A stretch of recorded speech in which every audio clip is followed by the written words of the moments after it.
boa noite. Um dos questionamentos que normalmente nós nos fazemos é por que adoecemos. Apesar da medicina ter avançado tanto e a tecnologia ter chegado à possibilidade da cura de doenças que algum tempo atrás não se tinha respostas, nós ainda adoecemos. Então é interessante pensar um pouco ou tentar entender por que o nosso corpo nos traz alguns sintomas. Se pensarmos que a psique fala a partir do símbolo e através do símbolo, e que podemos analisar os nossos sonhos, as nossas fantasias e tentar entender um pouco de nós a partir desses símbolos, será que a doença também não é uma forma do corpo mostrar para o eu, o ego, que algo pode estar acontecendo de errado com a nossa psique? Ou talvez, será que não poderíamos pensar na própria doença como um caminho ou uma forma para que pudéssemos ou que possamos nos conhecer um pouco mais e compreender um pouco mais da nossa própria história? E pensando que a própria doença em si, a doença física, que nos causa um desconforto, uma dor, ela também nos traz uma consequência emocional e psicológica, um desconforto emocional e psicológico, e isso gera em nós um conflito ou uma ruptura interna. E pensando também através da possibilidade desse conflito ser uma manifestação somática ou emocional dessa doença, será que não estamos de fato saindo do nosso caminho e a forma que temos como um freio talvez seja a doença em si? Essa é a nossa proposta hoje, que possamos pensar e repensar um pouco através dos sintomas ou dos símbolos que a doença pode significar para nós. Um funcionamento inadequado da psique, traz em Jung, pode causar tremendos prejuízos ao corpo, da mesma forma que, inversamente, um sofrimento corporal pode afetar a psique, pois a psique e o corpo não estão separados, mas são animados por uma mesma vida. É impressionante observarmos que duas pessoas podem apresentar o mesmo sintoma. Vamos supor, uma dor no braço.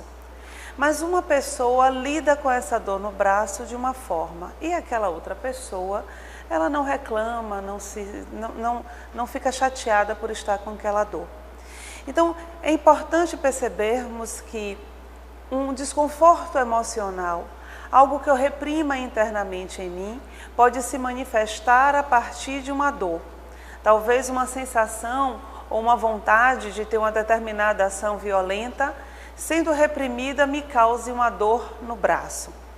Mas para uma outra pessoa, uma dor no braço é simplesmente uma dor no braço.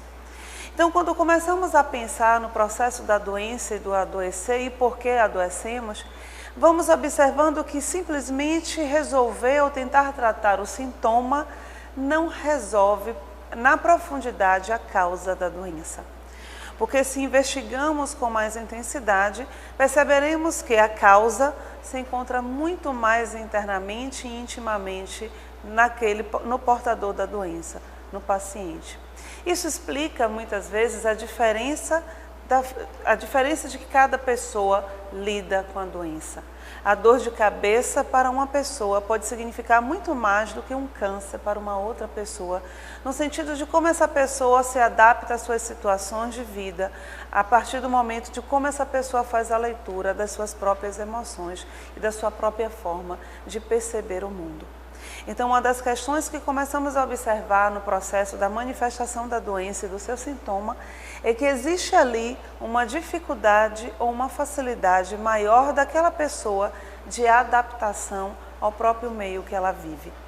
Uma pessoa que manifesta um sintoma alérgico, por exemplo, ela mostra claramente a dificuldade dela de adaptação àquele produto, aquele objeto ao qual o seu corpo reage, transformando aquilo em algo que causa uma intolerância tal que o seu corpo manifesta como uma doença, uma coceira, um incômodo maior. Nós somos as únicas criaturas na face da Terra capazes de mudar nossa biologia pelo que pensamos e sentimos. Nós, seres humanos, nós homens e mulheres, somos os únicos na face da Terra que modificamos a biologia, o funcionamento do nosso corpo através do nosso pensamento e dos nossos sentimentos. Vivemos hoje em um mundo de muitas tribulações, um mundo de muito estresse.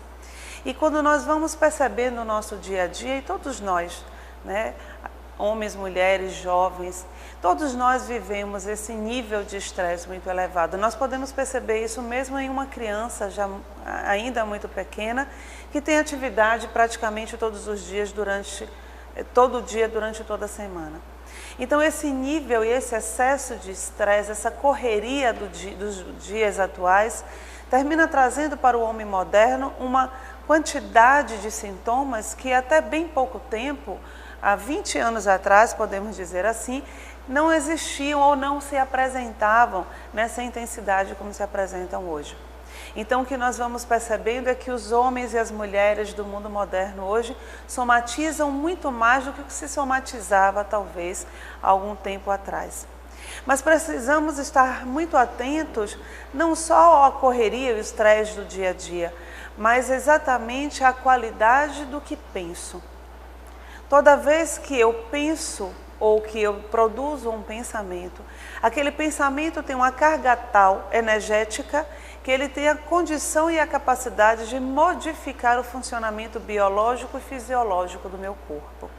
Toda vez que uma emoção me invade e que eu não sei lidar com essa emoção, por exemplo, a raiva, e essa raiva que se apresenta ali, ela causa um desconforto tão grande internamente em mim que pode modificar o funcionamento biológico e fisiológico do meu ser.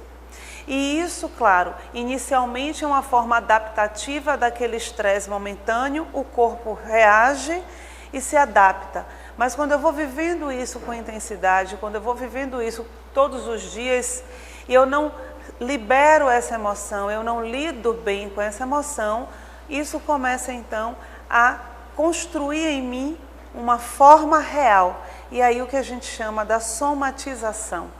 Então o meu corpo começa agora a dar sinais de que aquele conflito interno, que eu não lido com ele, que eu não sei trabalhar com ele, agora ele vai se manifestar a partir do meu corpo, a partir do eu, a partir do soma.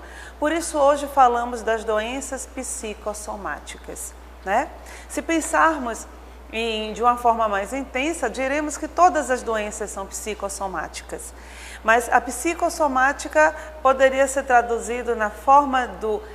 O que a psique não traduz de forma intensa, o corpo então recebe aquilo e aparece a partir de um sintoma, através de um sintoma que vai, a partir de uma vivência intensa, vai se tornando agora uma doença.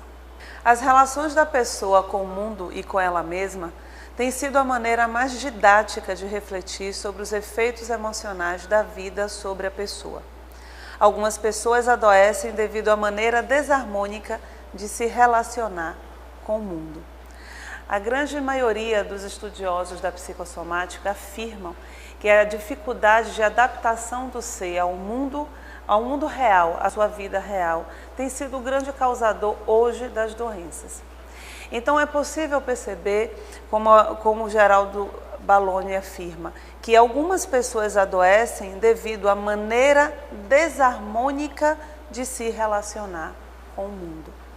Então, quando vivemos ou nos colocamos de uma forma onde fazemos uma escolha de uma vida totalmente voltada para fora, uma vida onde só o ego busca realizar-se em termos de desejo, quando passamos a maior parte do nosso tempo ocupados e preocupados com a tentativa de controlar o fluxo natural da vida, temos uma tendência de que a própria energia psíquica, ou a libido, como Freud intitulou, nos chame a atenção e retendo essa energia para o mundo interno, que é o mundo do sentido real, possamos a partir disso ter como forma de chamado uma doença.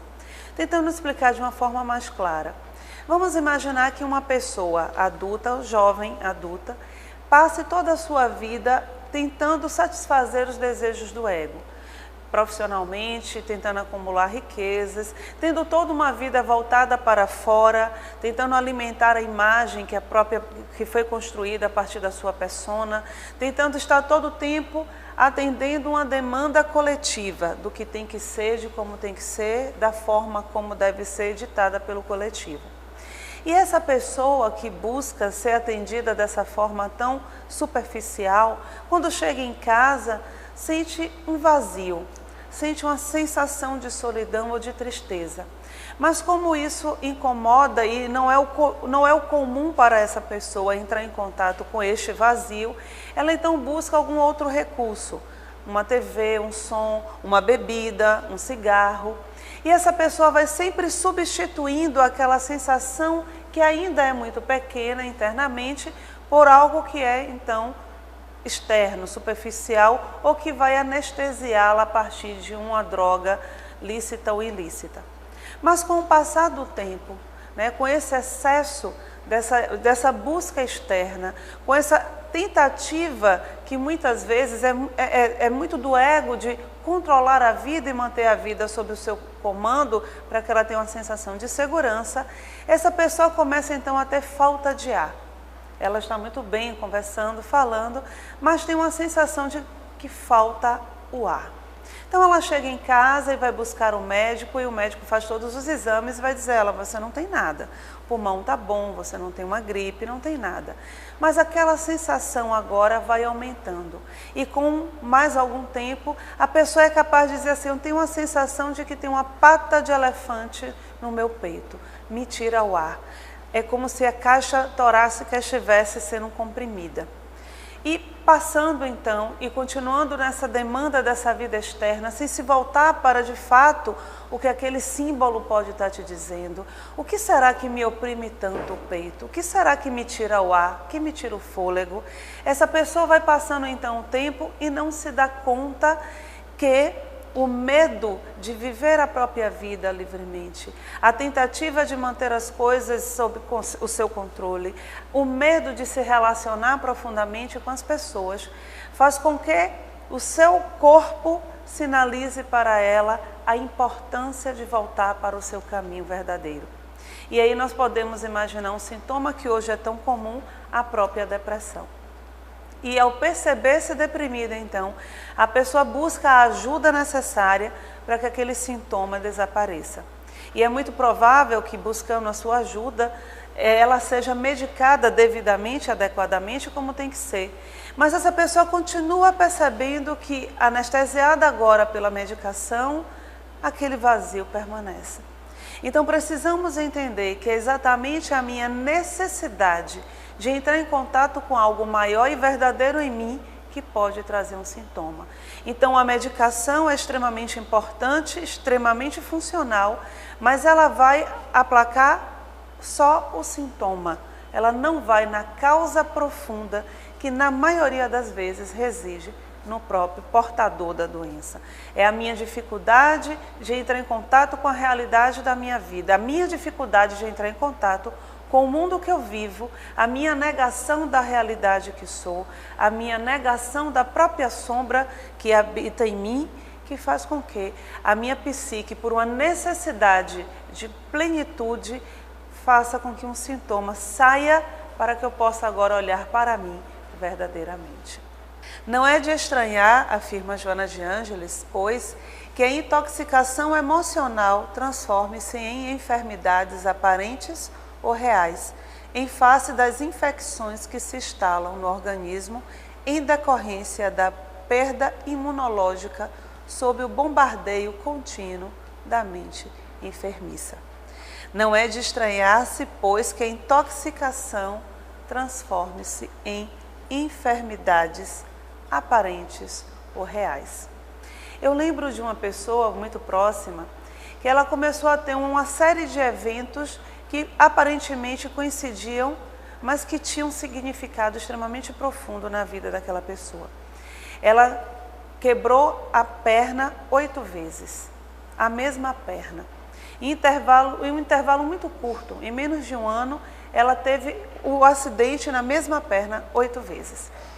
E na sexta vez que isso aconteceu, nós duas conversávamos e eu perguntava para ela o que aquele sintoma poderia significar. Então ela me disse que o médico tinha dito a ela que pela fragilidade de tantos acidentes na mesma perna, aquela perna agora era uma perna frágil e que isso poderia começar a acontecer com uma assiduidade maior. Mas essa resposta era muito vaga, mas ela preferiu ficar com isso. E 2 meses depois do 6º acidente, ela descia a escada da sua casa e mais uma vez ela torceu o pé. E aí houve de novo mais uma necessidade de engessar e de ficar durante 15 dias de novo paralisada e engessada. Então nessa 7ª vez, conversávamos nós duas e eu tornei a perguntar para ela, mas você acha que realmente é tão comum uma pessoa se acidentar na mesma perna, da mesma forma, por 7 vezes? Então ela trouxe para mim a sensação que ela começava a perceber. Ela disse, bem, o que eu percebo é que, na verdade, durante esse quase 1 ano, eu tive que ficar muitas vezes sozinha comigo mesma. Eu tive que ficar muitas vezes engessada, literalmente, né, paralisada, para poder pensar um pouco na minha vida. Talvez, disse ela, eu estivesse realmente precisando disso. Talvez eu tenha pensado pouco em mim. Mas trazendo a própria situação que a mentora nos traz, né? Essa mente enfermiça que vai trazendo situações que são reais ou talvez não sejam reais, será que ela não precisava aprofundar-se um pouco mais na qualidade do seu pensamento, dos seus sentimentos, das suas emoções? Porque ela precisava quebrar literalmente a perna e na 8ª vez, no 8º acidente, ela estava saindo de casa e aí ela vai e quebra de novo a perna. E aí dessa vez foi muito mais grave a situação, teve que pôr pinos na perna. Então conversávamos de novo. E antes que eu fizesse a pergunta a ela, ela olhou bem para mim e disse assim, bem, na verdade tem um fator em comum além da perna quebrada. Eu disse, qual é o fator em comum? Ela disse, todas as vezes que eu quebrei a perna, eu havia discutido antes com meu marido e havia pensado em ir embora de casa. E a perna quebra e ela fica então paralisada em casa.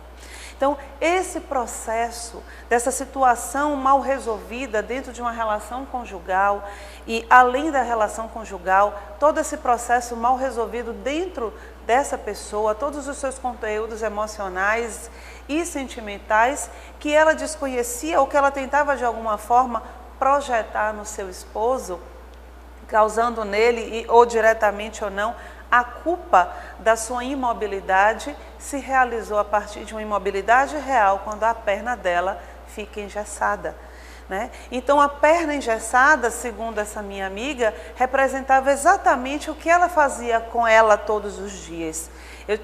Ela tinha toda uma vontade de modificar a sua vida, mas ela preferia então paralisar-se literalmente e culpar o seu marido pela sua inércia, pelo seu não crescimento pessoal. Então essa é a forma, muitas vezes, que a doença vem dizer para nós, esse é o seu momento, esse é o momento para que você olhe para você profundamente e possa, como diz a mentora, sair dessa condição de intoxicação emocional e começar a fazer talvez uma própria limpeza do nosso meio emocional, do nosso campo sentimental e principalmente melhorar a qualidade do que pensamos e de como sentimos a própria vida. Então, somatizar acaba sendo um tipo de sofrimento emocional que se manifesta sob a forma de queixas físicas. E muitas vezes nós conhecemos pessoas e quem trabalha na área de saúde, né, até tem termos bem específicos para essas pessoas, mas no nosso dia a dia, na nossa família, nós conhecemos aquelas pessoas que todo dia estão com uma dor diferente. Ela sempre tem uma queixa física, dói o dedo, dói o olho, dói o nariz, dói a unha, dói tudo, né? Essa pessoa sempre é chamada da poliqueixosa, aquela pessoa que sente dor pelo corpo inteiro. E que muitas vezes nós fazemos pouco caso, porque a gente já está tão acostumado com as queixas daquela pessoa, mas é importante que a pessoa em si, é claro, e nós tenhamos o cuidado de perceber que, na verdade, essa queixa física é a manifestação do sofrimento emocional daquela pessoa, que por não saber fazer a leitura do que está sentindo, o seu corpo como uma extensão da própria psique, manifesta os seus incômodos a partir dessas situações. Então, o corpo dói porque a alma em si dói. O corpo dói porque é um sofrimento tão grande em mim que eu não sei lidar com isso, e isso faz com que o meu corpo manifeste, chamando a atenção para o que eu necessito. É como uma criança que muitas vezes diz que está doente para não ir à escola. E os pais tratam isso de uma forma muito fria às vezes, porque acreditam que a criança simplesmente não quer ir à escola. Mas quando muitas vezes aprofundamos nessa investigação do comportamento infantil, vemos que a criança não quer só não ir à escola. Ela quer muitas vezes ser cuidada e acarinhada, porque esse pai e essa mãe às vezes negligenciam o cuidado. E quando ela está doente, ela recebe carinho. Então é dessa forma que muitas vezes aprendemos a adoecer para receber a atenção, para receber o cuidado que nós não sabemos ainda interpretar, né, no nosso processo emocional e psíquico. A somatização da doença é consequência da perda de contato com o conflito patogênico, cujo acesso à consciência foi impedido. O corpo vai mostrar um sintoma, uma doença, justamente porque existe um conflito inicial, uma ferida inicial, que não consegue ser percebida, que não consegue ter acesso à consciência, que o ego não consegue interpretar. Então, há uma necessidade muito profunda que quando aquele sintoma é persistente, quando eu estou adoecendo muito, que eu tenha realmente a curiosidade ou cuidado comigo mesma de tentar chegar próxima à origem desse conflito. A mitologia grega nos traz um mito muito belo e que traduz de certa forma a importância, né, de reconhecer a ferida que existe em nós. Né?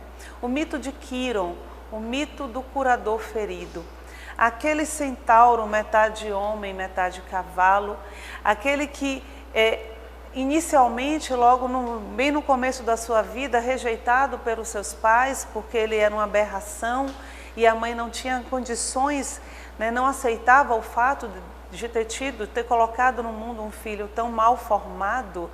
Esse que vai ser adotado por Apolo, o deus do conhecimento, do saber. Quiron vai então desenvolvendo-se, buscando construir em si todo o saber e se torna então o conhecedor das ciências ocultas, da medicina. Ele curava, ele tinha o poder da cura pelas mãos. Quiron que vai ser o mestre de todos os heróis na mitologia grega, respeitado por todos os deuses, mas que em determinado momento da sua história, um dos seus alunos preferidos, um dos seus pupilos, Hércules, o grande herói da mitologia grega, em uma festa um pouco embriagado pelo vinho que havia tomado e brigando com outros centauros, ele flecha Quiron com uma flecha envenenada. E Quiron, por ser imortal, não morre com o veneno da flecha, mas abre ali uma ferida imensa, dolorosa, que aquele ser que sabia curar e que tinha o poder da cura pelas mãos e conhecia a medicina, não consegue curar a sua própria ferida.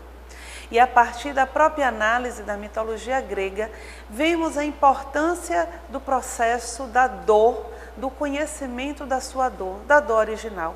E na mitologia, quando vemos e tentamos fazer essa análise psicológica do mito de Quiron, vemos que Quiron, como mestre e sabedor das ciências, ele precisava reconhecer em si a sua própria ferida. Aquela ferida do início da sua vida, do abandono dos seus pais, a dor da orfandade que ele viveu, de ter sido rejeitado pela mãe e pelo pai, precisava ser visto por Quiron. Esse era o seu conflito patogênico, essa era a sua dor inicial.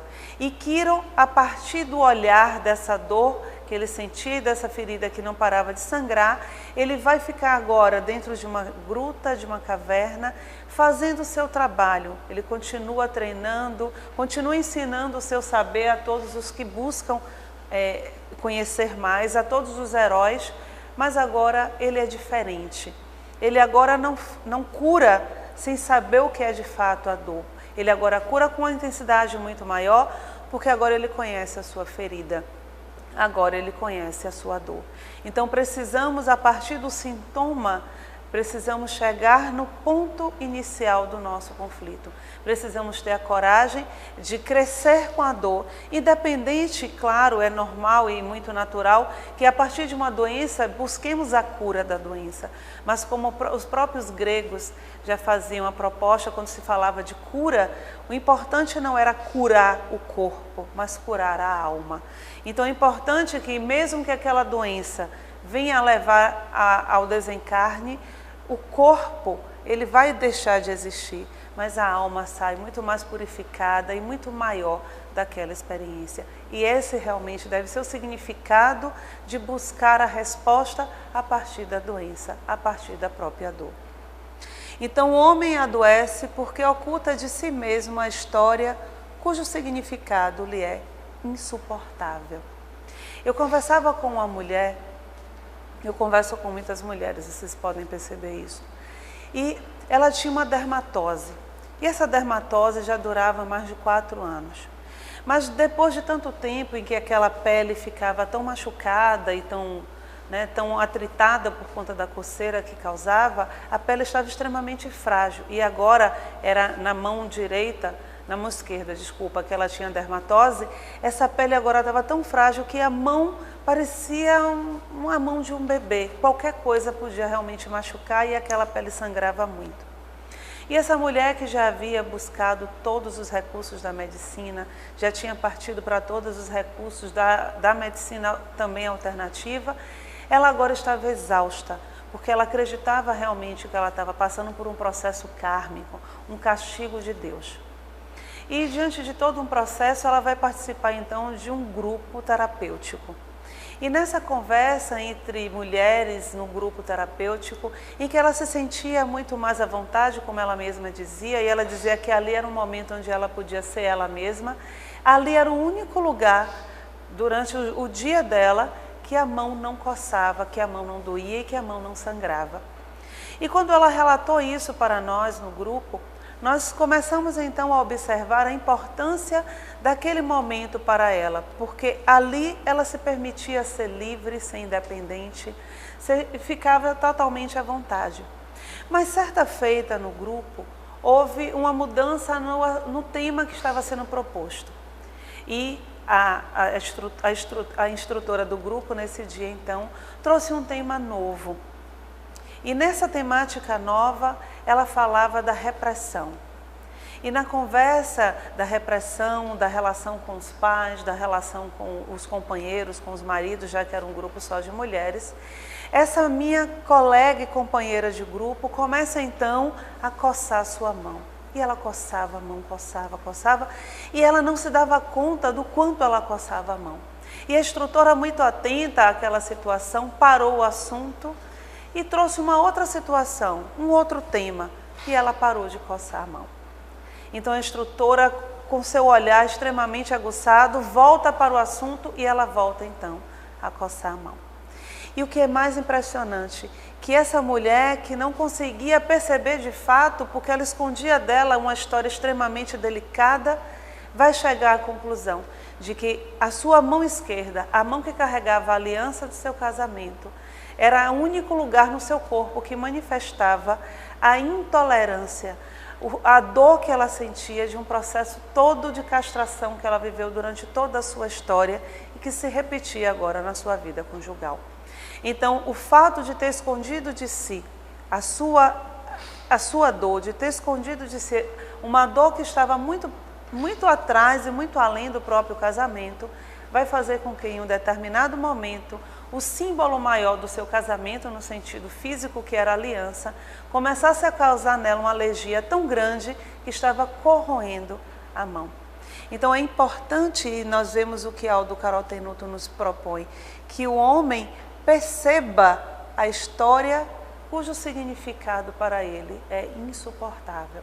Porque mais insuportável vai ser não entrar em contato com esse processo. Muito mais sofrimento nós vivemos quando tentamos omitir de nós o sofrimento existente na nossa alma. Então ninguém consegue fugir da sua essência, da origem divina. E enquanto assim proceder, buscando soluções mentirosas, viverá em crises contínuas, saltando de uma para outra interminavelmente. E toda vez que buscamos soluções mágicas e mentirosas, nós vamos só mudando de situação. Hoje nós temos uma dor, amanhã nós temos um mal-estar, amanhã nós temos um pesadelo, uma insônia, uma sensação de que a voz falta, hoje eu não consigo comer, amanhã eu como quase que a geladeira inteira, e vou saltando de uma situação para outra, de uma irritação para outra, de um incômodo para o outro, e não consigo perceber que, na verdade, todo aquele processo, toda essa forma que a psique está trazendo para mim, é um chamado para que eu me conecte de novo com a parte divina que existe em mim. Toda vez que direcionamos a nossa vida unicamente para o atendimento das necessidades do ego, para as ânsias do ego, para a ânsia coletiva, caímos no vazio. Mas esse vazio, e podemos dizer assim, o fundo do poço, na verdade, pode estar o tesouro da nossa existência. É justamente nesse processo do sofrimento e da dor que muitas vezes encontramos com Deus. Mas não precisamos chegar a esse ponto para encontrarmos com Deus. Então é necessário que busquemos a todo momento viver dentro de um processo onde a minha consciência do espírito que sou, da imortalidade da alma esteja presente na minha vida e que eu paute toda a minha vida, o meu dia a dia, as 24 horas do meu dia, na proposta de viver inteiramente e ligada inteiramente com Deus. Entendendo que assim como um corpo que vai adoecer porque ele é perecível, mas que a minha alma não precisa ficar enferma, que a minha alma não precisa carregar as máculas que o meu corpo apresenta. Então é justamente nessa condição de perceber a minha essência, a minha origem divina, que eu posso parar de saltar de um sintoma para o outro e aí sim entrar em contato com a realidade do meu ser.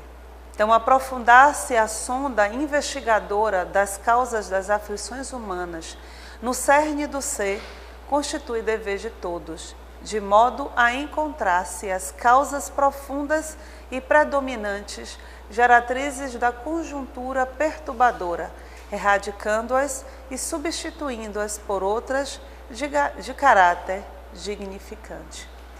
Quando Quiron não suportava mais a dor daquela ferida causada por Hércules, ele então começou a desejar a morte. Ele era imortal.